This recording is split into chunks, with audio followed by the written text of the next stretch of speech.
System जो है वो खत्म होना चाहिए। तो इंडियन कल्चरल सिस्टम को बर्बाद करने के लिए मैकॉले को यहां भेजा गया।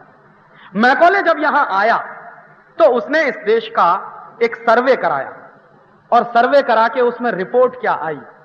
रिपोर्ट आई कि हिंदुस्तान का जो कल्चरल सिस्टम है वो यहां के गुरुकुलों पर टिका हुआ है। इस देश में स्कूल्स चलते थे जिनको गुरुकुल कहा जाता था, और सारे देश में स्कूलिंग सिस्टम कैसा था? 1835 में ये जो सर्वे हुआ उसी की रिपोर्ट मैं आपको कोट कर रहा हूं। अंग्रेजों ने, और अंग्रेजों के कई 1500-1600 ऑफिसर्स लगे मैकॉले के आदेश पर कि आपको ये सर्वे करना है कि हिंदुस्तान की संस्कृति किस पर टिकी हुई है। तो उस सर्वे से निकला कि यहां की पूरी संस्कृति स्कूलों पर टिकी हुई है, गुरुकुलों पर टिकी हुई है। आश्रम पद्धति से स्कूल चलते हैं। तो स्कूलों में क्या क्या पढ़ाते हैं? तो जो सर्वे है उस सर्वे की रिपोर्ट में एक ही हिस्सा मैं आपको दे रहा हूं तो आपको पता चले कि यह देश कैसा रहा होगा।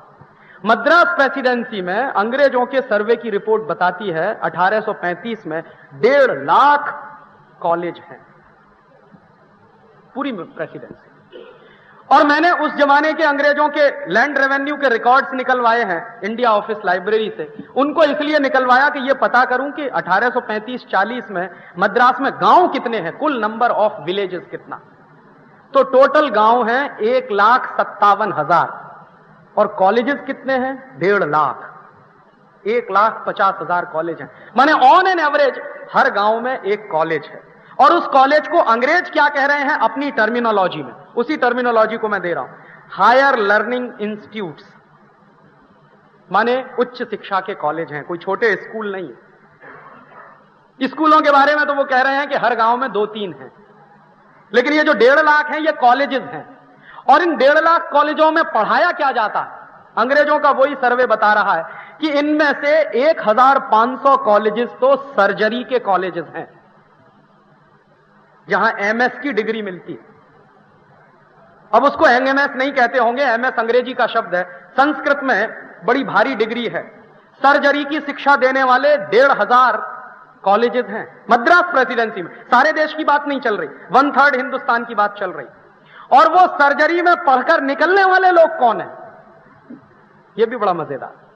तो मद्रास प्रेसिडेंसी में एक जाति है जिस जाति को आप इस देश में नाई कहते हैं, जो बाल बनाते हैं। एक्चुअली वो 1500 कॉलेजेस में पढ़ने वाले जितने सर्जन हैं वो सब नाई हैं जाति से। तो कभी कभी इस देश में एक गलतफहमी हो गई है हमको अंग्रेजों की वजह से कि शूद्रों को तो पढ़ने ही नहीं दिया इस देश में लोगों। शूद्रों पे तो ब्राह्मणों ने इतने अत्याचार किए कि वो पढ़ ही नहीं पाए। अगर नाई सर्जन है इस देश में तो ये कैसे असंभव है कि शूद्रों को हमने पढ़ने नहीं दिया। और उस कॉलेज में पढ़ने वाले स्टूडेंट्स का जो परसेंटेज है, क्लासिफिकेशन किया है अंग्रेजों ने, ब्राह्मण, वैश्य, शूद्र और क्षत्रिय के आधार पर। वो क्लासिफिकेशन क्या है? कॉलेजेस में पढ़ने वाले करीब 70% लोग शूद्र हैं 1.5 लाख कॉलेजेस में पढ़ने वाले, और 30% में ब्राह्मण भी हैं, क्षत्रिय भी हैं, वैश्य भी हैं। टोटल 30% में ब्राह्मण, क्षत्रिय, वैश्य, और 70% में सिर्फ शूद्र। और उसी रिपोर्ट में एक दूसरी बात है कि हिंदुस्तान में जो शूद्र हैं इनके हाथ में सबसे बड़ी टेक्नोलॉजी है। ये अंग्रेजों की रिपोर्ट कह रही है, मेरी रिपोर्ट। टेक्नोलॉजी उनके हाथ में है, और टेक्नोलॉजी का ट्रांसफर भी सबसे ज्यादा यही जाति है जो कर रही है। तो मद्रास में और मद्रास के आसपास के इलाके में आज भी आप जाइए, एक जाति है वहां पर जिनको पेरियार कहते हैं। पेरियार जाति आज के समय में बहुत नीची जाति मानी जाती है मद्रास में, साउथ में, पूरे साउथ में। लेकिन 1835 में यह पेरियार जाति की हैसियत क्या है उस सर्वे के आधार पर? तो जो कॉलेजेस हैं वहां पर आर्किटेक्ट के, बिल्डिंग डिजाइन के कॉलेजों की संख्या करीब 2200-2300 के आसपास है पूरे मद्रास प्रेसिडेंसी। तो आर्किटेक्ट के जितने कॉलेजेस हैं उन सबके जो सबसे महत्वपूर्ण आचार्य हैं वो सब पेरियार हैं। और उनके यहां पढ़ने वाले जितने बड़े बड़े लोग हैं, बड़े बड़े आर्किटेक्ट हैं, वो सब पेरियार हैं जाति से। दक्षिण भारत में जितने मंदिर आपने देखे, मीनाक्षीपुरम का हो, मदुरई का हो, वगैरह वगैरह, दक्षिण भारत में मंदिरों की बड़ी भारी परंपरा। शायद वैसे मंदिर उत्तर भारत में हमको नहीं दिखाई देते।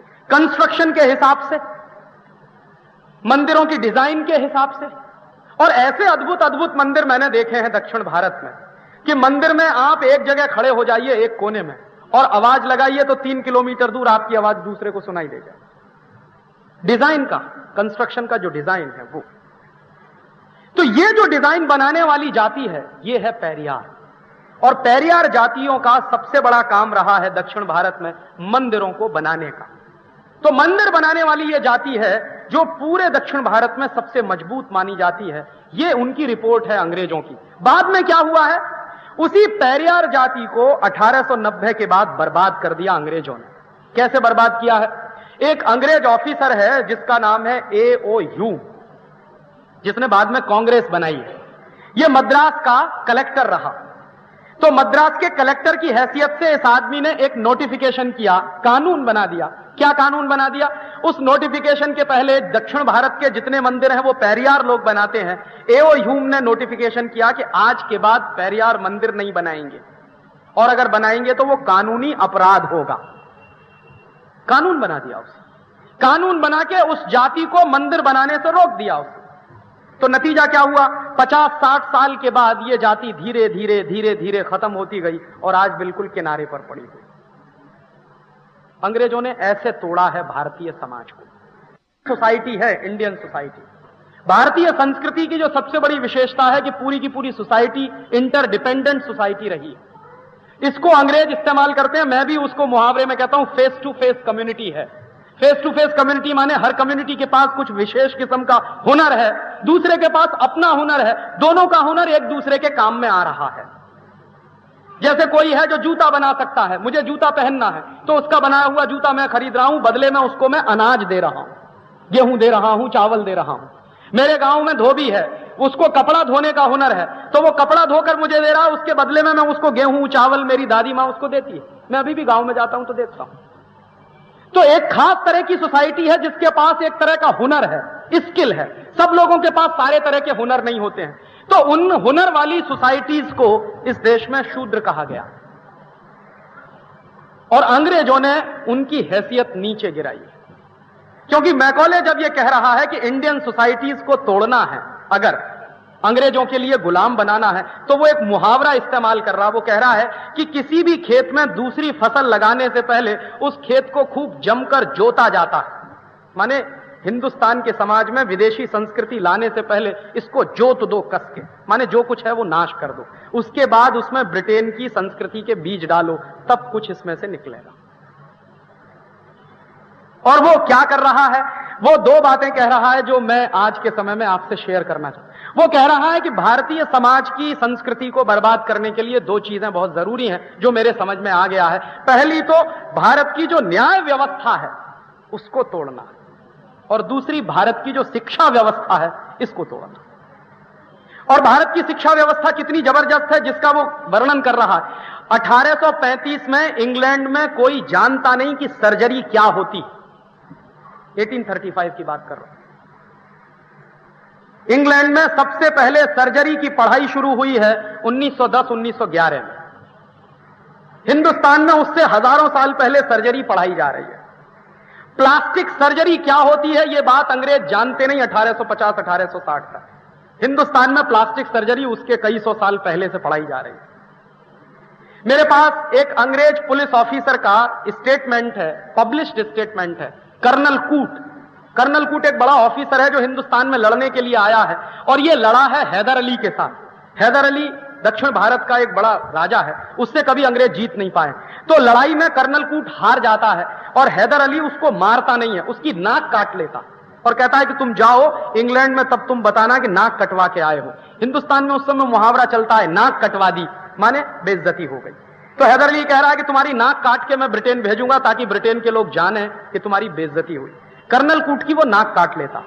कटी हुई नाक लेकर कर्नल कूट वहां से भागता। तो हैदर अली की सीमा के बाहर जब आता है तो एक गांव में पहुंचता है। उस गांव में उसको एक भाई मिलता है। वो कहता है कि ये कहां जा रहे हो तुम्हारी कटी हुई नाक लेके? तो कहता है चोट लग गई है। झूठ बोलता, क्योंकि कहेगा कि युद्ध में हार गया तो बेइज्जती हो जाएगी। तो कह रहा चोट लग गई है। तो उसने कहा कि मेरे गांव में एक वैद्य है, वो तुम्हारी ये नाक जोड़ सकता, चलो उसके पास।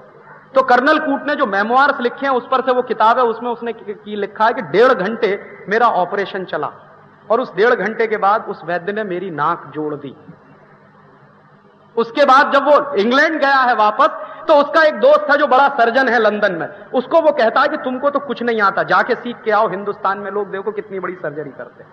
तो वो आता है इंग्लैंड, लंदन से यहां आता है और 6-7 साल यहां रहता है, सर्जरी सीख कर जाता है। उसके बाद लंदन में सर्जरी इंट्रोड्यूस होती है। हमको ठीक उल्टा बता रहे कि जो कुछ लाए वो अंग्रेज लाए, नहीं तो तुम्हारे पास कुछ था ही नहीं इस देश में। सच्चाई उसके उल्टी है कि अंग्रेज यहां से जो कुछ ले गए हैं उसी पे अपनी मोहर लगा के हमको पेश कर रहे हैं कि देखो हम ले आए ये तुम्हारे लिए। तो इतना बड़ा एजुकेशन सिस्टम इस देश में चलता है तो उसके पीछे कुछ गहरी व्यवस्थाएं होंगी। अंग्रेज उसको खत्म कर रहे हैं। उसके लिए मैकॉले कानून बना रहा है। उस कानून का नाम है इंडियन एजुकेशन एक्ट। तो इंडियन एजुकेशन एक्ट जब लागू होता है इस देश में तो पहली बात उसमें क्या है कि जितने गुरुकुल चल रहे हैं इनको इल्लीगल घोषित करो। अंग्रेज सरकार यह फैसला कर रही है। और गुरुकुलों को इल्लीगल अगर घोषित कर दिया जाएगा तो गुरुकुलों को दान देने वाले जो लोग हैं वो सब इल्लीगल हो जाएंगे। तो गुरुकुलों को दान नहीं मिलेगा और गुरुकुलों को दान नहीं मिलेगा तो गुरुकुल अपने आप ही बंद होने वाले हैं। उसके बाद हम क्या करेंगे? हम कॉन्वेंट स्कूल इस देश में खोलेंगे। ये उसकी प्लानिंग है। उस प्लानिंग से एजुकेशन एक्ट आता है, लागू होता है, गुरुकुलों को दान बंद किया जाता है, गुरुकुलों में पढ़ाने वाले लोगों पर अत्याचार होते हैं, उनको मारा जाता है, पीटा जाता है, जेल में बंद किया जाता है। और कुछ साल के बाद पता चला धीरे धीरे गुरुकुल बंद होने लगते हैं। फिर अंग्रेजों ने सबसे पहला कॉन्वेंट स्कूल खोला है कलकत्ता। और उस कॉन्वेंट स्कूल में बच्चों को पढ़ाई के लिए एडमिशन करवाना है, उसके लिए एक आदमी इस देश में खड़ा किया गया, उसका नाम है राजा राममोहन राय। राजा राममोहन राय इस देश में खड़े किए गए हैं अंग्रेजों की तरफ से, ताकि अंग्रेजों का जो कॉन्वेंट स्कूल खुला है उसमें बच्चों को लाने की जिम्मेदारी उनके ऊपर है। और राजा राममोहन राय अंग्रेजों के बड़े भारी समर्थक व्यक्ति हैं। इतिहास में इतना तो शायद आपने पढ़ा ही होगा कि अंग्रेजी शिक्षा को हिंदुस्तान के गांव-गांव में फैलाने का काम राजा राममोहन राय ने किया। उसके पहले Raja Rammohan Roy east India company में क्लर्क हैं और नौकरी करते हैं। बाद में उनको नौकरी से छुट्टी दी जाती है और कहा जाता है कि तुमको तुम्हारी तनख्वाह मिलेगी, बस गांव-गांव में कॉन्वेंट स्कूल खोल दो और बच्चों को उसमें लाने की तुम्हारी जिम्मेदारी। अब उस जमाने में कोई मां बाप अपने बच्चों को कॉन्वेंट में भेजता नहीं। क्यों नहीं भेजता? सबको लगता है कि यह फालतू का स्कूल है। तो राजा राममोहन राय गांव-गांव जाते हैं। एक गांव का किस्सा मैं आपको सुनूं तो आपको थोड़ा पता चले। वर्धमान एक जगह है कलकत्ता के पास, बंगाल। वर्धमान में गए हैं राजा राममोहन राय और वहां के गांव के लोगों की मीटिंग बुला के कन्विंस कर रहे हैं कि आप अपने बच्चों को कॉन्वेंट स्कूल में भेजिए। तो एक गांव का किसान उनसे पूछता है कि क्या मिलेगा वहां हमारे बच्चों को? तो कहते हैं अंग्रेजी पढ़ाई जाएगी। तो किसान पूछता है उस अंग्रेजी से क्या होगा? कि आपके बच्चे अंग्रेजों जैसे हो जाएंगे। तो वो पूछ रहा है कि फिर अंग्रेजों जैसे हो जाएंगे तो हमारा क्या फायदा? तो वो कुछ बता नहीं पा रहे हैं। फिर एक तर्क वो दे रहे हैं कि आपके बच्चे टाई लगाएंगे, सूट बूट पहनेंगे। तो गांव वाला पूछता है ये टाई क्या होती है? उसको मालूम नहीं कि टाई क्या होती है। और सही ही बात है, इस गर्म देश में टाई लगाने का कोई मतलब नहीं। तो वो पूछ रहा है टाई क्या होती है? तो वो कहता है कि एक कपड़ा होता है, उसको गले के चारों तरफ बांध दिया जाता है। तो राजा राममोहन राय से वो किसान पूछ रहा है कि इसका इस्तेमाल क्या है? तब वो बता रहा है राजा राममोहन राय कि ब्रिटेन में सर्दी बहुत पड़ती है और इतनी ठंडी पड़ती है कि हर समय जुकाम रहता है लोगों को। तो गले के नजदीक एक कपड़ा बांधते हैं ताकि बार बार उससे नाक पोंछ सके। तो वो किसान कह रहा है कि मेरे देश में तो गर्मी पड़ती है, फिर मेरे गांव के बच्चों को तो जरूरत नहीं टाई लगाने की। तो राजा राममोहन राय बेचारे निराश होकर उस गांव से वापस लौटते हैं और गांव का कोई भी आदमी अपने बच्चे को कॉन्वेंट में भेजने को तैयार नहीं। और इसी के साथ साथ एक दूसरी बात और बताऊं आपको यहीं से जुड़ी हुई कि ये कॉन्वेंट स्कूल यूरोप में क्यों खुले हैं, वहां क्यों चलाए गए कॉन्वेंट स्कूल? यूरोप में एक बड़ी भारी परंपरा है, हजारों साल पुरानी। वो परंपरा क्या है? बच्चों को लावारिस छोड़ दिया जाता। अभी ये बंद हुई है पिछले 200 साल पहले, उसके पहले ये चलती थी। बच्चा पैदा हुआ चर्च के सामने छोड़ दिया, बच्चा पैदा हुआ अनाथ आश्रम में छोड़ दिया। हजारों साल से ये उनकी वो परंपरा है, उनकी सिस्टम है। क्यों है ये परंपरा? तो इंग्लैंड की हिस्ट्री जब मैं पढ़ रहा था तो मुझे पता चला कि गरीबी इतनी है कि बच्चों को पालना मुश्किल, तो बच्चों को छोड़ देते। बच्चा पैदा हुआ चर्च के सामने छोड़ दिया या अनाथ आश्रम में छोड़ दिया। बच्चे को साथ रखने का रिवाज नहीं है, इसलिए आप जानते हैं कि वहां 10-11 साल के बाद बच्चा कोई मम्मी पापा के साथ रहता नहीं, सब छोड़ के चले जाते। और हजारों साल से तो बचपन में भी साथ रखने की परंपरा नहीं है। अभी ये परंपरा थोड़ी बदली। तो ये जो लावारिस बच्चे होते हैं, ये जो अनाथ बच्चे होते हैं, इनको कहां रखा जाए, ये यूरोप में बड़ी भारी प्रॉब्लम रही। तो उनके लिए कॉन्वेंट स्कूल खोले गए। माने कॉन्वेंट स्कूल में वो बच्चे जाते हैं यूरोप में जिनके मम्मी का पता नहीं, जिनके पप्पा का पता नहीं, जो लावारिस है। हमारे बच्चे क्यों जाते हैं? यहां तो मम्मी भी है, यहां तो पप्पा भी है। और आज से 200 साल पहले कोई मम्मी पापा अपने बच्चों को कॉन्वेंट में भेजने को तैयार नहीं है, इतनी तर्क सुनने के बाद भी कि टाई लगाएगा तो ऐसे करेगा। और आज तो लाइन लगी हुई है पहले से ही कॉन्वेंट में एडमिशन करा। बच्चा पैदा नहीं हुआ उसके पहले रजिस्ट्रेशन करा दो भाई, नहीं मिलेगी जगह। मात्र 150 साल में इस देश में इतनी चीजें बदल गई कि 150 साल पहले कोई कॉन्वेंट जाना नहीं चाहता है, आज कॉन्वेंट में लाइन लगी। और कॉन्वेंट भी कैसे कैसे है। मैं अभी जाके आया एक जगह, वहां मैंने एक स्कूल पढ़ा, उसका नाम है बजरंगबली कॉन्वेंट स्कूल। अब पूछिए बजरंगबली का कॉन्वेंट स्कूल से क्या लेना देना, लेकिन है। तो गांव गांव में, गली गली में वो जो कॉन्वेंट स्कूल खुल गए हैं, ये आज की देन नहीं है, ये मैकॉले की देन है। और मैकॉले उनको ला रहा है बहुत सिस्टमैटिक तरीके से। फिर उनमें सिलेबस क्या पढ़ाया जाएगा। 1858 में पहली बार सिलेबस तय हो रहा है कि कॉन्वेंट स्कूल में सबसे पहली शिक्षा क्रिश्चियनिटी की दी जाएगी। तो क्रिश्चियनिटी की शिक्षा दी जा रही है, उसी के हिसाब से किताबें बन रही हैं, उसी के हिसाब से सिलेबस बन रहा है। और जबरदस्ती इस देश में कॉन्वेंट स्कूलों का सिस्टम आ रहा। पहले 1860 में इन कॉन्वेंट स्कूलों को कॉन्वेंट स्कूल नहीं कहते थे, अंग्रेजी दस्तावेजों में इनका नाम है फ्री स्कूल्स। तो free schools is equal to convent school उस जमाने में। अभी वो सब के सब कॉन्वेंट स्कूल हो गए। क्यों कॉन्वेंट स्कूल खोले गए हैं यूरोप में? बच्चों के माया नहीं है, पिता नहीं है, उनके भाई नहीं है, बहन नहीं है, किसी को मालूम नहीं है कि कौन किसका बच्चा है, और किसी को मालूम नहीं कि उसकी मां पिता कौन है। इसलिए लावारिस बच्चों को पालने के लिए कॉन्वेंट स्कूल खोले जाते हैं। हमने क्यों खोल लिए हैं इस देश में? यह बात मैं मानता हूं कि 1947 के पहले कॉन्वेंट स्कूल थे, तो ठीक है, अंग्रेज थे इस देश में, उनकी चलती थी, उनका कानून था, उनकी सरकार थी, जबरदस्ती वही इस देश में ये सब चलाते थे। तो मैंने एक दिन हिसाब लगाया कि 1947 के पहले जितने कॉन्वेंट स्कूल थे इस देश में, आजादी के 50 साल के बाद तो 3 से 4 गुने ज्यादा बढ़ गए। और अंग्रेज इस देश में जो ला रहे हैं सिस्टम, क्यों ला रहे हैं? ताकि भारतीय संस्कृति का नाश किया जाए। और मैकॉले लिख रहा है एक चिट्ठी जो उसके पिता को उसने लिखी है, बड़ी मशहूर चिट्ठी है जिसका जिक्र हिंदुस्तान के बहुत स्टोर है कि इन कॉन्वेंट स्कूलों में जब हिंदुस्तानी बनने लगेंगे तो ये सब वीर से हिंदुस्तानी हो, और ये ऐसे दिमाग से अंग्रेज पैदा होंगे कि इनको अपने देश के बारे में कुछ नहीं मालूम होगा, इनको अपनी संस्कृति के बारे में कुछ नहीं मालूम होगा, इनको अपनी परंपराओं के बारे में कुछ नहीं मालूम होगा, इनको अपनी चीजों के बारे में कुछ नहीं मालूम होगा, इनको अपने मुहावरे नहीं मालूम होंगे, इनको अपने क्लीशेज नहीं मालूम होंगे। ये सब के सब विदेशी हो जाएंगे। और ऐसे बच्चे जब हिंदुस्तान में पैदा होने लगेंगे तो अंग्रेज चले जाएं भले ही इस देश को छोड़कर, अंग्रेजियत नहीं जाएगी। ये मैकॉले लिख रहा है अपनी चिट्ठी। वही सच्चाई हमारे सामने हम देख रहे हैं। और हमने अब किस तर्क पर इन कॉन्वेंट स्कूलों को अपना लिया है? अरे साहब, अंग्रेजी तो इंटरनेशनल भाषा है। और मैं दुनिया के हर उस व्यक्ति को चैलेंज करता हूं जो ये कहता है कि अंग्रेजी इंटरनेशनल भाषा है। दुनिया में इस समय 200 से ज्यादा देश हैं और मात्र 12 देशों में अंग्रेजी चलती है, सिर्फ 12 देशों में। 200 देशों में से मात्र 12 देशों में अंग्रेजी चलती है। 188 देशों में उनकी अपनी मातृभाषाएं चलती हैं। तो कैसे अंग्रेजी इंटरनेशनल भाषा? अंग्रेजी इंटरनेशनल भाषा तब मानी जाती जब दुनिया के 200 देशों में से 150 देशों में अंग्रेजी चलती और 50 देशों में मातृभाषा चलती। मैं मान लेता कि अंग्रेजी मात्र वहां की इंटरनेशनल भाषा। मात्र 12 देशों में अंग्रेजी चलती है। अमेरिका है, कनाडा है, ब्रिटेन है और थोड़ा सा लैटिन अमेरिका के देश है। और वहां तो मैं मानता नहीं कि अंग्रेजी चलती है, ज्यादा लैटिन चलती है। अंग्रेजी की खिचड़ी बन गई है लैटिन के साथ। एक दूसरा तर्क है कि साहब अंग्रेजी में बहुत शब्द हैं, कुल गिन लीजिए अंग्रेजी के शब्दों की संख्या।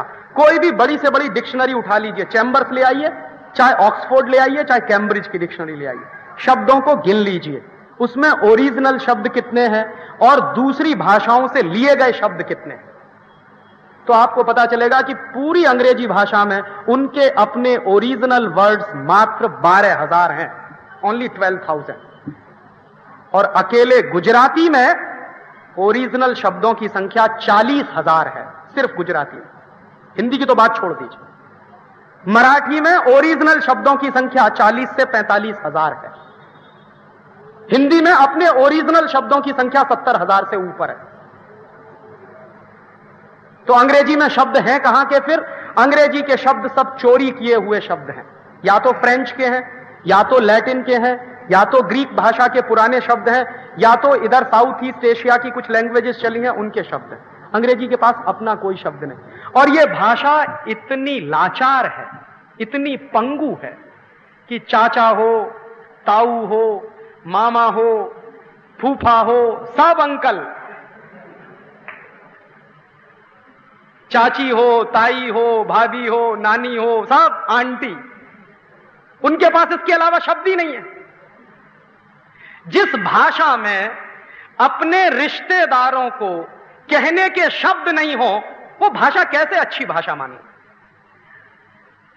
और इसमें ऐसा घनचक्कर हो जाता है, कभी कभी इन लॉज हैं, अब पता नहीं उनकी तरफ के हैं कि हमारी तरफ के, वो लड़की वालों की तरफ के हैं कि लड़के वालों की, दोनों ही इन लॉज हो जाते हैं। हिंदुस्तान में तो परिवारों के जो रिश्ते हैं वो इतने माइक्रो लेवल पे डिफाइन किए जाते हैं कि बुआ की, फूफा की, मौसी की, ताई की, ये तो वो तो फलानी ढिमा की, इतने माइक्रो लेवल के रिश्ते हैं क्योंकि हमारे पास उसके शब्द हैं, हम डिफाइन कर सकते हैं। उनके पास शब्द ही नहीं है डिफाइन करने। कैसे हम माने कि ये अंग्रेजी बहुत अच्छी भाषा है? कभी कभी ये तर्क देते हैं लोग कि साहब अंग्रेजी नहीं होगी तो साइंस और टेक्नोलॉजी की पढ़ाई नहीं हो सकती। और मैं कहता हूं कि बिना अंग्रेजी के ही साइंस और टेक्नोलॉजी की पढ़ाई होती है। और दुनिया में दो देश इसका उदाहरण है, जापान और फ्रांस। पूरे जापान में आप चले जाइए, इंजीनियरिंग के जितने कॉलेज हैं, मेडिकल साइंस के जितने कॉलेज हैं, सब में पढ़ाई जापानीज में होती है, कोई अंग्रेजी में नहीं पढ़ता। जापान के चार्टर्ड अकाउंटेंट्स, जापान के मैनेजमेंट में काम करने वाले सारे स्टूडेंट जापानीज में पढ़ते हैं। तो साइंस और टेक्नोलॉजी की पढ़ाई सिर्फ अंग्रेजी में होती है, यह दुनिया का सबसे रद्दी तर्क है। फ्रांस में चले जाइए, बचपन से लेकर और उच्च शिक्षा तक सब फ्रेंच में पढ़ाया जाता है। और फ्रांस में तो मैं रहा हूं, तो मैंने देखा है कि किसी आदमी को अंग्रेजी में बात करिए तो ऐसी नाक चढ़ा के यूं कर लेता है कि आपने पता नहीं कितना बड़ा अपराध कर दिया। और टूटी फूटी फ्रेंच में आप उससे दो शब्द कह दीजिए, मैसिए, बॉन्सोir, बस इतना खुश हो जाएगा कि आपने मेरी फ्रेंच तो बोली, भले ही टूटी फूटी बोली। और मैंने एक बार एक फ्रेंच साइंटिस्ट हैं जिनके साथ मैंने काम किया सोरबोन में, जब मैं यहां साइंटिस्ट था। एक बार मैंने उनको पूछा कि आपने अपनी थीसिस किस भाषा में लिखी? वो फ्रांस के सबसे बड़े साइंटिस्ट हैं इस समय, और अभी 2 साल पहले उनको नोबेल प्राइज मिला। मैं जब उनके साथ काम करता था तब उनका नाम था नोबेल पैनल में, लेकिन मिला नहीं था। अभी 2 साल पहले नोबेल प्राइज मिल गया। तो मैंने एक दिन उनसे पूछा कि आपने अपनी थीसिस किस भाषा में लिखी? तो उनका स्वाभाविक है, फ्रेंच में लिखी। तो मैंने कहा, आपको कभी किसी ने टॉन्ट नहीं कसा कि आपने अंग्रेजी में क्यों नहीं लिखा? तो उन्होंने कहा, मैं कोई पागल आदमी, जिसको कहना हो कहता रहे। मुझे लगता है जिस भाषा में मैं सबसे अच्छा काम कर सकता हूं उसी भाषा में मैंने काम किया। और तब उन्होंने मुझे एक बात कही जो मैंने मेरे जीवन में भी महसूस की। उसने मुझे कहा, राजीव, जब भी कोई मौलिक काम तुमको करना हो तो तुम विदेशी भाषा में कर नहीं सकते, ये बात तुम लिख लो किसी भी डायरी में। मौलिक काम जब तुमको करना होगा तो तुम तुम्हारी मातृभाषा में ही कर पाओगे, किसी दूसरी भाषा में तुम कर नहीं सकते। हां, नकल करनी हो किसी दूसरे की तो तुम मातृभाषा छोड़कर दूसरी भाषा में कर सकते हो, लेकिन कोई मौलिक काम तुमको करना हो तो तुम जो है कभी कर नहीं सकोगे अंग्रेजी में। और मजाक में उन्होंने मुझसे कहा, जो बात बिल्कुल सच है, उन्होंने कहा, तुम ये बताओ कि हिंदुस्तान में नोबेल लॉरिएट क्यों नहीं पैदा होते? तुम्हारा देश जब गुलाम था तो 2 नोबेल लॉरिएट पैदा हुए। पहला नोबेल लॉरिएट था रविंद्रनाथ टैगोर। रविंद्रनाथ टैगोर ने किस भाषा में लिखी है गीतांजलि? बांग्ला में लिखी। बांग्ला में लिखी हुई गीतांजलि पर नोबेल पुरस्कार मिला है उनको, अंग्रेजी में लिखे हुए लेखों पे नहीं मिला। क्यों नहीं मिला? क्योंकि अंग्रेजी में रविन्द्रनाथ टैगोर उतना अच्छा लिख नहीं सकते जितना अच्छा बांग्ला में लिख सकते। और दूसरे थे जगदीश चंद्र बसु। जगदीश चंद्र बसु की पूरी थीसिस बांग्ला भाषा में है। तो वो कहते थे कि तुम्हारे देश में जब अंग्रेजों का राज्य चलता था तो 2 नोबेल पुरस्कार वाले लोग पैदा हुए, अब तो तुम्हारा राज्य चलता है तो लाइन लग जानी चाहिए थी। पता चला कि आजादी के बाद एक भी नहीं है। अकाल ही अकाल है इस देश में नोबेल लॉरिएट का। और जबकि हमसे छोटे छोटे देश हैं, स्वीडन है, डेनमार्क है, नॉर्वे है। स्वीडन, डेनमार्क, नॉर्वे को मैं कहूं तो सिटी कंट्रीज हैं। हमारे एक एक शहर की जितनी आबादी है उनका कुल आबादी है पूरे देश की। तो दुनिया भर में जो पिद्दी से देश हैं उनके यहां हर साल नोबेल पुरस्कार, हर साल नोबेल लॉरिएट पैदा होते हैं। हमारा 96 करोड़ का देश, हम एक नोबेल लॉरिएट पैदा नहीं कर पाते। कारण क्या है? चिंतन हमारा मातृभाषा में नहीं। और चिंतन अगर मातृभाषा में नहीं कर सकते तो कभी भी विकास होता नहीं दिमाग का। ये बहुत बड़ी गलतफहमी है हमको कि अंग्रेजी में पढ़ के हमारा बच्चा ज्यादा इंटेलिजेंट बनेगा। ये मैं उनकी बात कह रहा हूं, मेरी बात नहीं कह रहा। जो फ्रेंच साइंटिस्ट जिनके साथ मैंने काम किया उन्होंने कहा कि अगर कोई बच्चा अपनी मातृभाषा में कोई चीज याद करे और वही बच्चा दूसरे देश की भाषा में वही चीज याद करे तो मातृभाषा में जितनी जल्दी याद करेगा उससे 6 गुना ज्यादा समय उसको अंग्रेजी में याद करने में लगेगा। और ना सिर्फ 6 गुना समय लगेगा बल्कि वो विदेशी भाषा में याद नहीं करेगा, रटेगा, शब्द रटेगा। और रटे हुए शब्दों को जाके इम्तिहान में लिख के चला आएगा। दूसरे दिन उसको याद नहीं रहेगा कि कल मैंने क्या लिखा है कॉपी में। किसी भी बच्चे से पूछ लीजिए 8th क्लास में तुमने क्या क्या रटा है, उसको याद नहीं, 9th में पढ़ता। और 8th क्लास की 1 साल की बात तो छोड़ दीजिए, 3 महीने बाद अगर पूछ लीजिए कि 3 महीने पहले तुमने क्या रटा, उसको याद ही नहीं रहता। संभव नहीं है। मातृभाषा में तैयार की हुई चीज आप जल्दी याद कर सकते हैं, आपका 6 गुना कम समय लगेगा। विदेशी भाषा में, अंग्रेजी में तैयार की हुई चीज में आपको 6 दिन ज्यादा लगते हैं। तभी मुझे समझ में आ गया कि इस देश में MBBS करते करते 5.5 साल क्यों लगते, चार्टर्ड अकाउंटेंसी की पढ़ाई करते करते 6-7 साल क्यों लगते, और MBBS के बाद MD कर लीजिए तब तो 10 साल गए, ये पक्का मान लीजिए। सच्चाई क्या है? MBBS का टोटल सिलेबस मात्र 1.25 साल का है। सिर्फ 1.25 साल में कोई भी MBBS की पढ़ाई कर सकता है, जो उसका कंटेंट है। लेकिन उसमें समय बहुत लगता है क्योंकि अंग्रेजी। इसी तरह इंजीनियरिंग की पढ़ाई का जितना सिलेबस इस देश में पढ़ाया जाता है, मैं तो IIT में रह चुका हूं इसलिए मैं कह रहा हूं कि जितना सिलेबस हमको पढ़ाया जाता, अगर वो मुझे मेरी मातृभाषा में पढ़ाया जाता तो मैं 3.5 साल में MTech करके बाहर निकल आता। लेकिन वही MTech करने के लिए मुझे करीब 7.5-8 साल लग गए। तो मेरे जीवन का जो सबसे महत्वपूर्ण समय है, जो गोल्डन पीरियड है, वो एक विदेशी भाषा के कारण बर्बाद हो रहा। तो मैं कभी कभी पूछता हूं उन मम्मी पापाओं से कि आपको ये अधिकार किसने दिया कि अपने बच्चे के करोड़ों करोड़ों घंटे आप बर्बाद करें? किसने आपको ये अधिकार दिया? और किसने आपको यह अधिकार दिया कि आपके बच्चे आपके रहते हुए अपने आप को लावारिस कहलाने वाले स्कूलों में जाकर पढ़ें, कॉन्वेंट स्कूलों? और ये आप अपने बच्चों पर सबसे बड़ा अत्याचार कर रहे हैं जब आप उनको अंग्रेजी में पढ़ा रहे हैं। उस बच्चे के दिल का दर्द आप नहीं जानते, मैं जानता हूं क्योंकि मैं पढ़ के आया हूं। और वो बच्चे के दिल का दर्द क्या है वो मैं आपसे शेयर कर रहा हूं। मेरी मां पूरे समय ये जानती नहीं थी कि मेरा बेटा क्या पढ़ रहा है, मुझे नहीं मालूम। मेरी मां नहीं जानती कि इसने क्या पढ़ा। जब मेरी मां मेरे बारे में जानती नहीं कि इसने क्या पढ़ा है तो उसके लिए उसको ट्यूटर रखना पड़ता। मां से बड़ा दुनिया में कोई दूसरा ट्यूटर होता नहीं। मॉडर्न साइंस भी अब इस बात को स्वीकार करता है कि मां से बड़ा शिक्षक बच्चे के लिए कोई दूसरा होता नहीं। लेकिन पूरे समय मेरी मां को मालूम नहीं कि मेरा बच्चा क्या पढ़ रहा। क्यों? क्योंकि मां की जो स्मृतियां हैं, मां के जो ज्ञान है, मां के मन में जो संस्कार है, उसका इस अंग्रेजी शिक्षा से कुछ लेना देना नहीं। और हमने कैसे अपनी माताओं को बेवकूफ घोषित कर दिया। इस देश की लाखों लाखों करोड़ों करोड़ों माताएं दुनिया की सबसे इंटेलिजेंट लोग हैं जब वो तुलसी के पौधे में पानी देती, लेकिन हमारे देश ने उनको रिजेक्ट कर दिया। क्यों? क्योंकि उनके पास पीएचडी नहीं है, उनके पास एमटेक की डिग्री नहीं है, लेकिन उनको मालूम है कि तुलसी के पौधे में पानी लगाया जाता। क्यों लगाया जाता है तुलसी के पौधे में पानी? क्योंकि तुलसी का पौधा ऑक्सीजन देता। दुनिया में यह अद्भुत किस्म की फैक्ट्री है ऑक्सीजन पैदा करने वाली। आप इसको पानी दीजिए, तुलसी का पौधा पानी को और हाइड्रोजन को अलग अलग, ऑक्सीजन और हाइड्रोजन को अलग कर देता। H2O में से H2 अलग हो जाता है, ऑक्सीजन बाहर निकलती है। और उसको अपने फोटोसिंथेसिस की प्रक्रिया को पूरा चलाने में पानी की बहुत जरूरत होती है। इसलिए मेरी मां रोज तुलसी के पौधे को पानी देती है। कितनी बड़ी साइंटिफिक काम कर रही है वो। लेकिन हमने तो कहा वो तो बेकार है, पढ़ी लिखी नहीं, क्योंकि उसको पीएचडी नहीं मिली।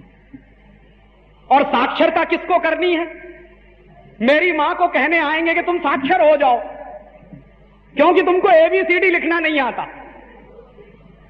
लेकिन वो इतनी बड़ी साइंटिस्ट है कि रोज तुलसी के पौधे में पानी दे रही है। मेरे जैसे बेवकूफ जो डिग्री लेके निकलते हैं, उनको मालूम नहीं कि तुलसी के पौधे में पानी दिया जाता।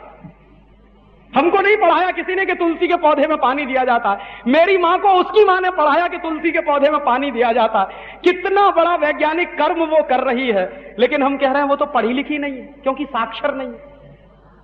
तो हम किसको साक्षर बनाने जा रहे हैं? उन लोगों को साक्षर बनाने जा रहे हैं जो हमसे ज्यादा शिक्षित हैं। हम जो कुछ नहीं जानते हैं वो मान के बैठे हैं कि सारी साक्षरता हमारे ही पास है, क्योंकि हम जानते हैं A for apple, B for boy, C for cat. वो मेरी मां नहीं जानती, उसको कहना होगा तो वो कुछ और तरीके से कहेगी।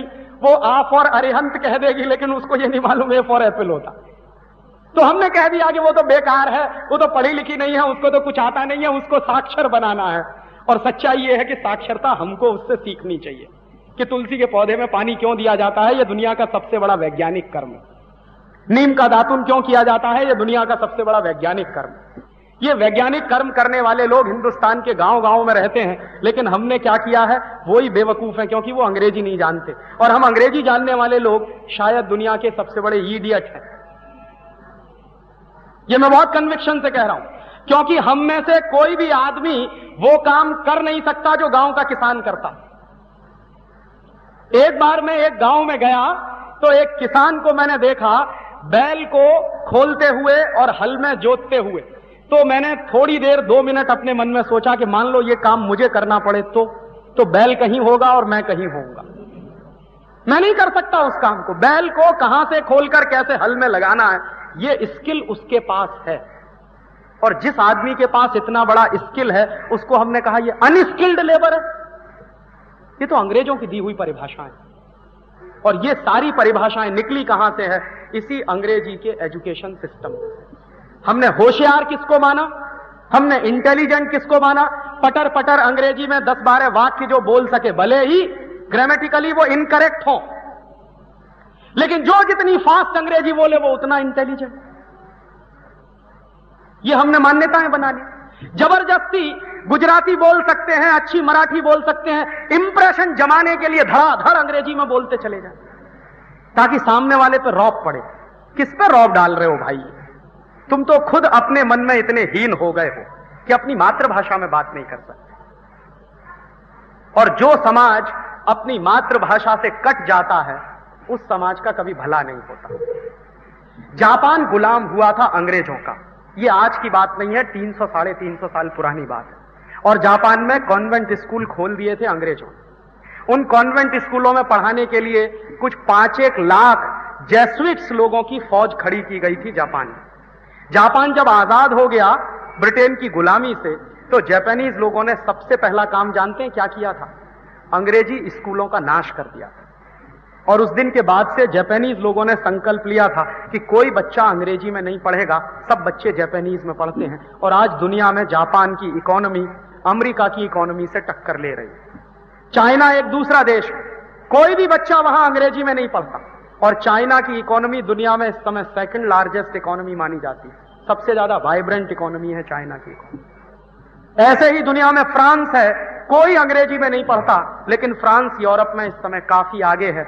हमारे मन में यह गलतफहमी है कि अंग्रेजी में पढ़ेंगे तभी आगे बढ़ेंगे। इस गलतफहमी में से बाहर निकल आइए। ये अंग्रेजों की दी हुई गुलामी की व्यवस्था है जो आज भी हम इस देश में चला रहे हैं। और इसलिए मैं ये कहता हूं कि ये जो अंग्रेजियत का सिस्टम है, ये अंग्रेजों का दिया हुआ जो सिस्टम है, ये गुलामी के समय से चल रहा है। और आजादी के 50 साल भले ही आ गए हैं, लेकिन व्यवस्था वही चल रही है। अंग्रेजों का बनाया हुआ आईपीसी चल रहा है, अंग्रेजों का बनाया हुआ सीआरपीसी चल रहा है, अंग्रेजों का बनाया हुआ सीपीसी चल रहा है। कभी कभी एक मजाक में मेरे कुछ दोस्त मुझको कहते हैं कि राजीव, अगर अंग्रेज नहीं आते तो इस देश में न्याय नहीं मिलता। कभी अंग्रेज आए तो न्याय मिला इस देश को। तो मैं उनको एक कहानी सुनाता हूं कि अंग्रेजों के पहले कैसा न्याय था और अंग्रेजों के बाद कैसा न्याय है। हमारे देश में एक राजा था, उसका नाम था चंद्रगुप्त विक्रमादित्य। उसके राज्य में 2 महिलाओं में झगड़ा हो गया। क्या झगड़ा हुआ? एक बच्चा था, उसको क्लेम करने वाली 2 माताएं थी। एक माता कहती थी कि ये मेरा है, दूसरी कहती थी ये मेरा है। अब उस झगड़े को लेकर, उस केस को लेकर दोनों माताएं गई कोर्ट में। राजा की जुडिशियल काउंसिल बैठी, मुकदमा पेश किया गया। एक महिला खड़ी हुई, उसने सिद्ध किया कि ये मेरा बच्चा। दूसरी भी खड़ी हो गई, उसने भी सिद्ध कर दिया कि ये मेरा बच्चा। राजा ने कहा कि तलवार ले आओ, आधा आधा काट दो, आधा एक को दे दो, आधा दूसरे को दे दो। जैसे ही राजा ने तलवार मंगाई और बच्चे को काटने की बात कही, वैसे ही असली मां खड़ी हो गई और कहने लगी, नहीं नहीं, बच्चे को काटो मत, भले ही इसको दूसरी मां को दे दो। क्योंकि कोई भी असली मां होगी अपनी आंखों के सामने कैसे अपने बच्चे को कटता हुआ देखेगी। राजा को पता चल गया कि यही असली मां है, तो राजा ने उस बच्चे को उसकी असली मां को दे दिया। 2.5 मिनट के अंदर पूरे केस का फैसला हो गया। यही केस लेकर आप सुप्रीम कोर्ट में चले जाइए, कम से कम 20 साल लग जाएंगे आपको, पता नहीं चलने वाला कि कौन असली मां है और कौन नकली मां है। 20 साल से पहले इस केस का फैसला हो नहीं सकता। अंग्रेजों के पहले ऐसा न्याय था कि 2.5 मिनट में केस का फैसला होता था। अंग्रेजों के जमाने से ऐसा न्याय आया है कि 20 साल लग जाते हैं, दोनों माताएं मर जाएंगी, बच्चा भी मर जाएगा, पता नहीं चलने वाला कि कौन जीता कौन हारा। करोड़ों करोड़ों केस पेंडिंग पड़े रहते हैं, न्याय नहीं होता। ये अंग्रेजों की व्यवस्था। हमारी व्यवस्था में 2.5 मिनट में न्याय होता था। तो ये मन से चीजों को निकालिए। बहुत बार हमारे मन में ऐसी चीजें बैठी रहती है कि अंग्रेज नहीं आते, ईस्ट इंडिया कंपनी नहीं आती तो इस देश का भला नहीं होता, वगैरह वगैरह। ये सारी बातें मुझे लगता है कि गुलामी के दौर की बातें हैं। और इन गुलामी के दौर की बातों से अगर आप बाहर निकल आए मानसिक रूप से, शारीरिक रूप से तो बाद में निकलेंगे, पहले मन से बाहर निकलते हैं, तो इस देश का फिर से वो पीरियड वापस आ सकता है जो सोने की चिड़िया वाला पीरियड था। हम शारीरिक रूप से गुलाम नहीं है, हम मानसिक रूप से गुलाम। हमको हमेशा ब्रिटेन की, यूरोप की, अमेरिका की तरफ देखने की आदत पड़ गई। वो क्या करते हैं, हम उसी को फॉलो करते हैं। हमको हमारे तरफ देखने की आदत नहीं है। तो मैं आपको यही कोशिश कर रहा हूं इतने लंबे व्याख्यान के बाद कि इस मानसिक गुलामी में से बाहर निकलिए। यह मानसिक गुलामी बहुत खतरनाक है और इस मानसिक गुलामी में से बाहर निकलने के तरीके क्या हैं? पहला तरीका यह है कि इस देश की जो परंपराएं हैं, इस देश का जो इतिहास है, इस देश की जो सभ्यता है, उसकी ठीक से जानकारी लेने की कोशिश करिए। हमको हमारी परंपराओं के बारे में कुछ नहीं मालूम है, कोई कह देता है तो हम मान लेते हैं कि हाँ ऐसा ही इस देश में चलता। जब तक हमको हमारे देश की परंपराओं की गहरी जानकारी नहीं होगी तो संस्कृति की जानकारी आपको हो नहीं सकती। और उन परंपराओं और संस्कृति की जानकारियों को अगर आप हासिल कर लें तो आप मानसिक गुलामी में से बाहर आ जाएंगे। और अगर हम मानसिक गुलामी में से बाहर आ गए तो इस देश को हम बहुत आगे ले जा सकेंगे। क्योंकि जो मानसिक गुलाम होता है वो कभी विकास नहीं कर पाता, गुलाम बन के रहता है, मजदूर बन के रहता है, दास बन के रहता है, मालिक नहीं बनता कभी। हमारी भी हैसियत यही है कि पहले अंग्रेजों के गुलाम थे, अब अमेरिका के गुलाम, पहले यूरोप के गुलाम थे, अब अमेरिका के गुलाम। गुलामी की परंपरा वो जा नहीं रही है। इस गुलामी में से बाहर निकलना, और इस गुलामी में से बाहर निकलने के लिए सिद्धांत क्या है? भारतीय सांख्य जो दर्शन है ना, उसमें एक वाक्य है, नेति नेति। नेति नेति माने ना इति ना इति। ना इति माने ये नहीं ये नहीं। हम क्या हुआ इस देश में, जब से गुलाम हुए हमने ना कहना छोड़ दिया, हाँ जी करते रहे। गुलाम आदमी की निशानी पता है क्या होती है? वो कहता है yes sir, okay sir, right sir, very good sir, fine sir. कभी नहीं कहता नो सर, ये गलत है। आपने देखा इस देश में जो गुलाम होते हैं ना, चपरासी की तरह से फाइल लगाए बीच में, yes sir, okay sir, right sir, fine sir, very good sir. मैंने देखा है लोगों को। और yes sir, fine sir, okay sir, right sir कहने वाली प्रजा ही गुलाम होती। जो प्रजा ना नहीं कहती, गलत को गलत नहीं कहती, वो प्रजा गुलाम होती है। तो जो गलत है उसको गलत कहने की हिम्मत पैदा करिए, और अगर ये गलत है तो उस गलत के साथ अपना रिश्ता तोड़ने का काम करिए। गलत को प्रोत्साहन मत दीजिए। आपको अगर ये समझ में आता है कि अंग्रेजी स्कूल, कॉन्वेंट स्कूल बहुत गलत हैं, उनसे कोई भला नहीं हो रहा, तो इनसे रिश्ता तोड़ दीजिए। अपने बच्चों को इन अंग्रेजी स्कूलों में भेजना बंद कर दीजिए। तो आपको लगेगा फिर क्या होगा? हो सकता है 2 साल के बाद, 5 साल के बाद गुजराती स्कूल बहुत अच्छे हो जाए। क्यों? आज जो आपका डोनेशन है वो अंग्रेजी स्कूलों में चला जाता है। हजारों रुपए आप जो डोनेट कर देते हैं अंग्रेजी स्कूलों में, वो डोनेशन अगर गुजराती स्कूलों में जाना शुरू हो जाए तो ये गुजराती स्कूल भी वैसे ही हो जाएंगे जैसे अंग्रेजी स्कूल है। आपका डोनेशन अगर मराठी स्कूलों में जाना शुरू हो जाए तो मराठी स्कूल भी उतने ही अच्छे हो जाएंगे जैसे अंग्रेजी स्कूल। तो ये तो आपके दान का प्रवाह है जो वहां चला जाता है, इसलिए ये सूख गए हैं, वो हरे भरे हैं। वहां से आपका दान इनमें आने लगे तो ये हरे भरे हो जाएंगे, वो सूख जाएंगे। तो आपके बच्चे अगर इधर आ जाएं पढ़ने के लिए, गुजराती में, मराठी में, बंगला में, तेलुगु में, तमिल में, कन्नड़ में, हिंदी में, इन सारी भाषाओं में अगर हम हमारे बच्चों को पढ़ाना शुरू करें तो इस अंग्रेजियत से हमारा रिश्ता टूटेगा और इस मानसिक गुलामी से रिश्ता टूटेगा। और मुझसे आप पूछेंगे जापान ने इतनी तरक्की क्यों कर ली है, तो मैं एक ही जवाब दूंगा कि जापान के लोगों में अपनी मातृभाषा से जितना प्यार है उतना ही अपने देश से प्यार है।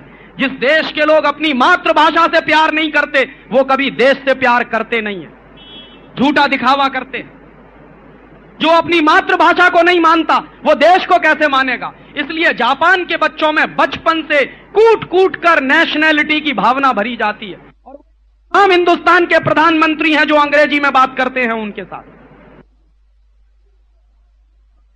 तो कभी भी ये बात सच नहीं है कि हमारा बच्चा अंग्रेजी में नहीं पढ़ेगा तो वो पीछे रह जाएगा। सच्चाई इसके उल्टी है कि जब आपका बच्चा मातृभाषा में पढ़ेगा तभी वो होशियार बनेगा और तभी उसका डेवलपमेंट होगा। उसका कारण क्या है? उसका सीधा सा कारण है, अगर आपका बच्चा मातृभाषा में कोई चीज याद करे तो जितनी जल्दी याद करेगा उससे 6 गुना ज्यादा समय उसको लगता है अंग्रेजी में याद करने में।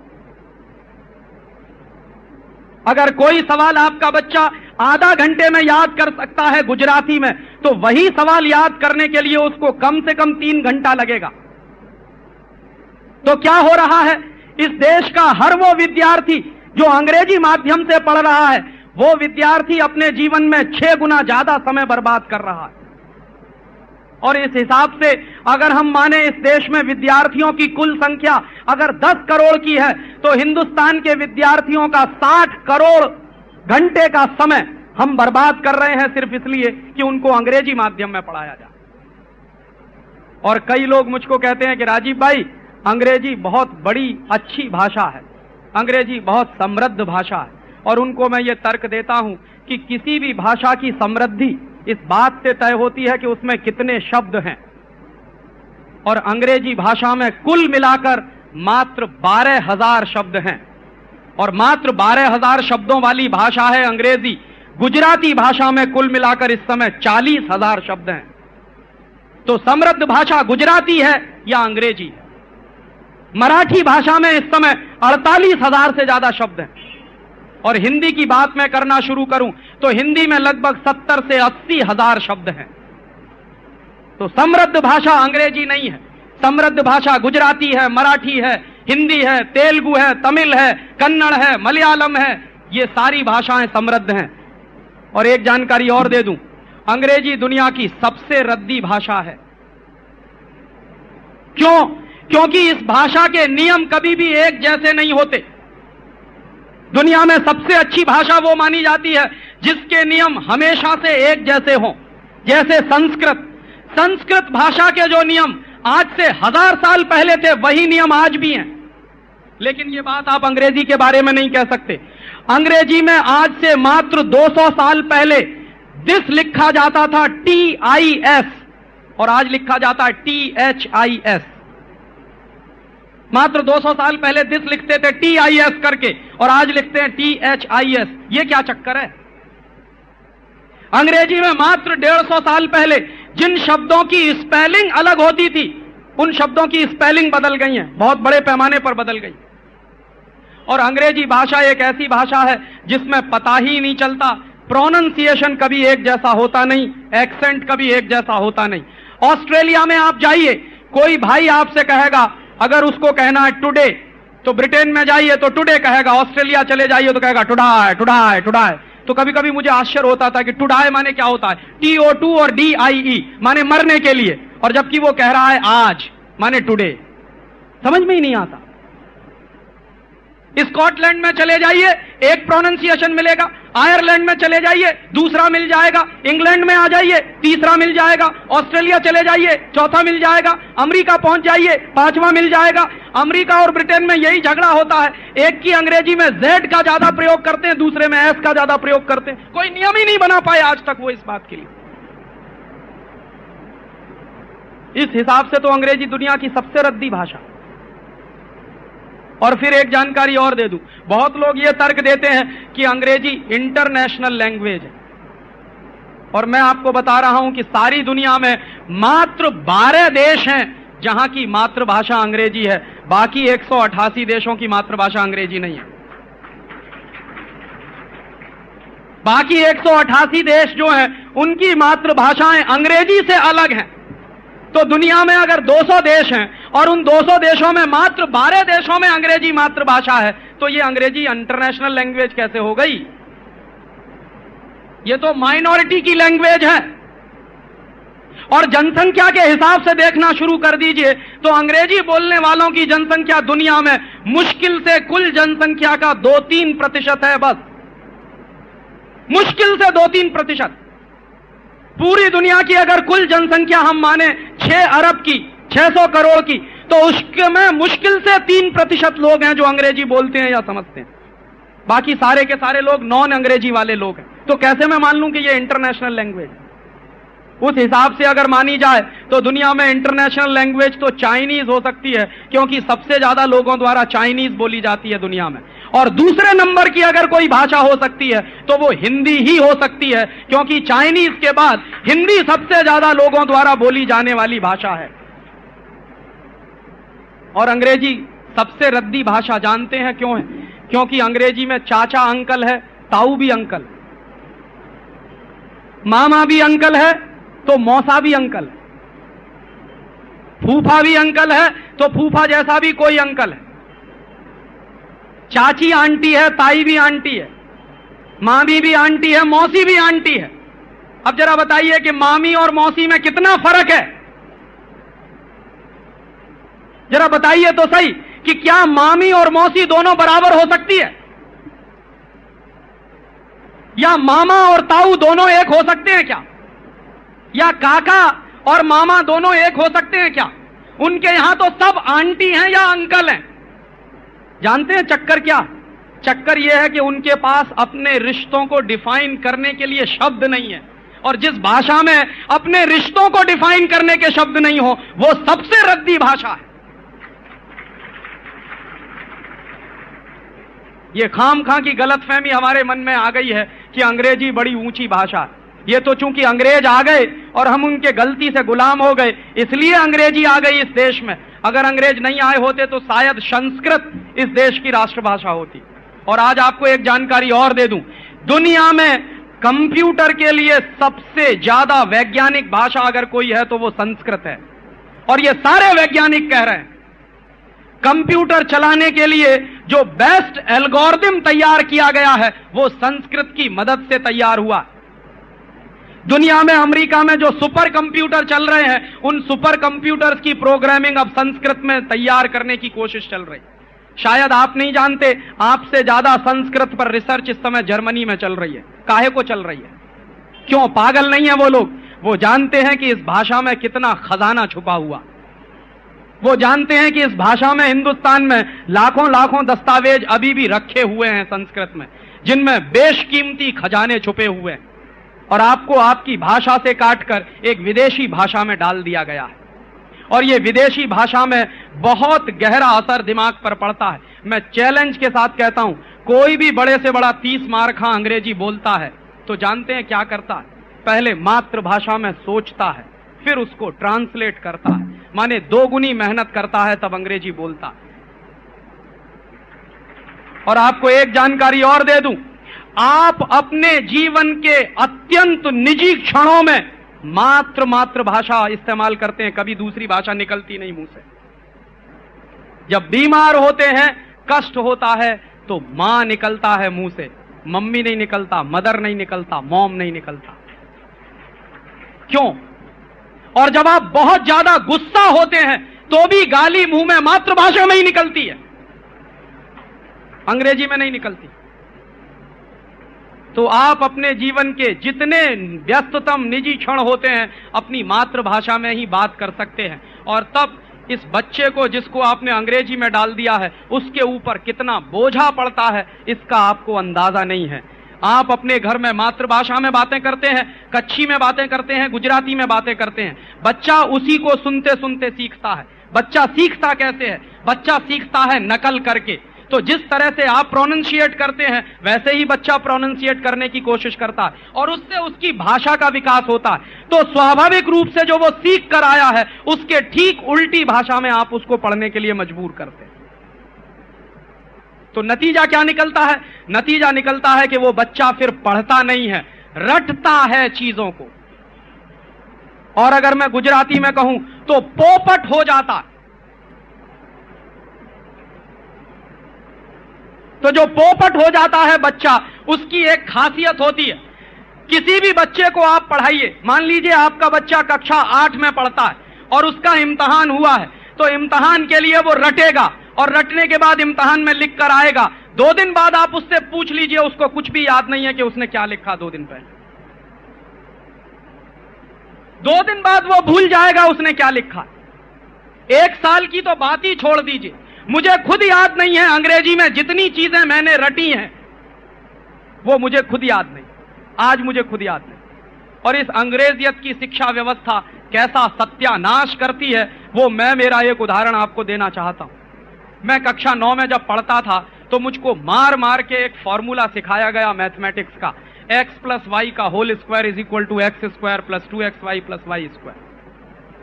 फिर इसी को सिखाया गया x - y whole square is equal to x² - 2xy + y²।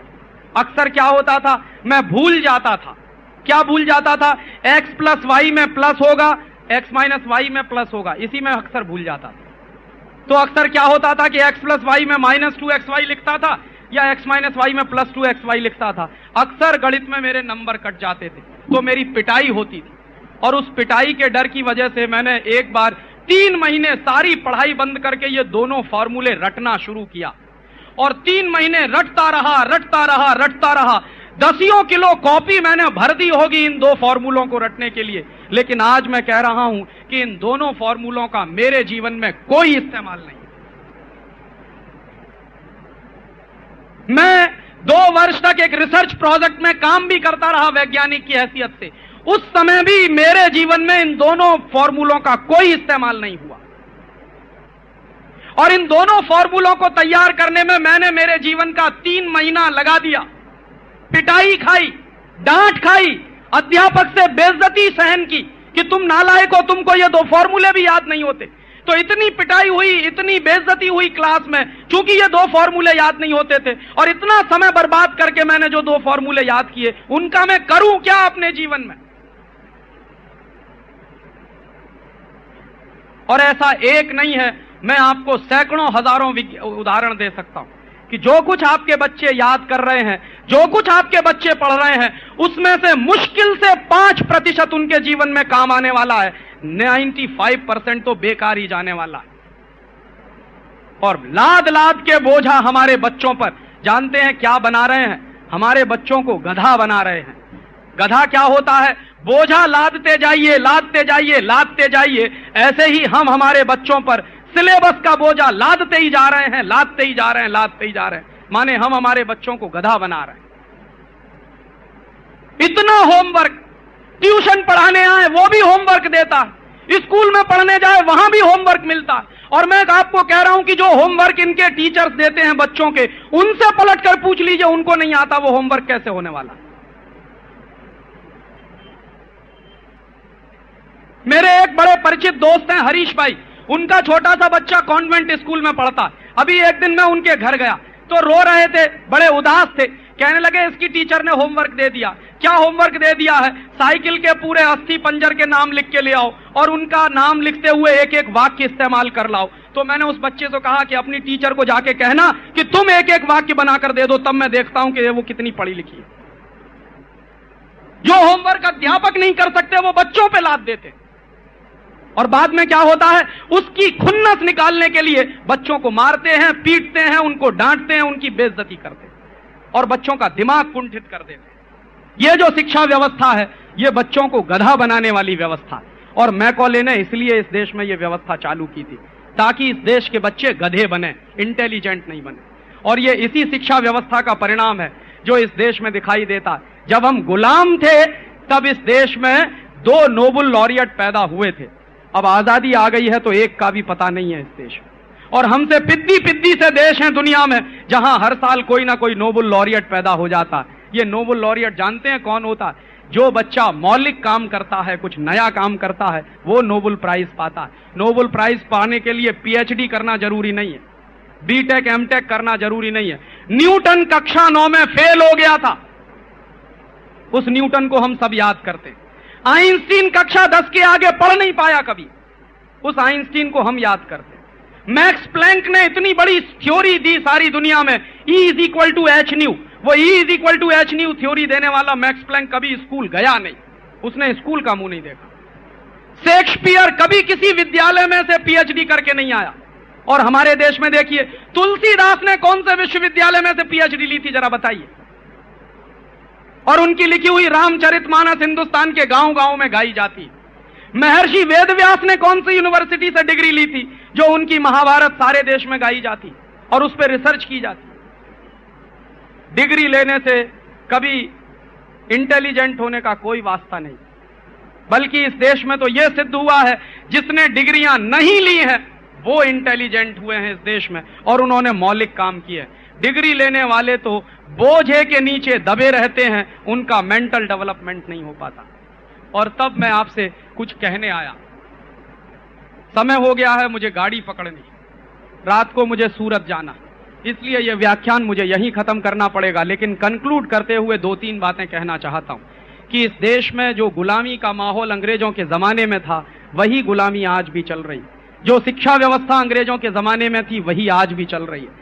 जो न्याय की व्यवस्था अंग्रेजों के जमाने में थी वही आज भी चल रही है। जिस तरह के कानून अंग्रेजों के जमाने में थे वही कानून आज भी चल रहे हैं, और जिस तरह की अर्थव्यवस्था अंग्रेजों के जमाने में थी वही अर्थव्यवस्था आज भी चल रही है। तब आप पूछेंगे कि क्या करें, रास्ता क्या है?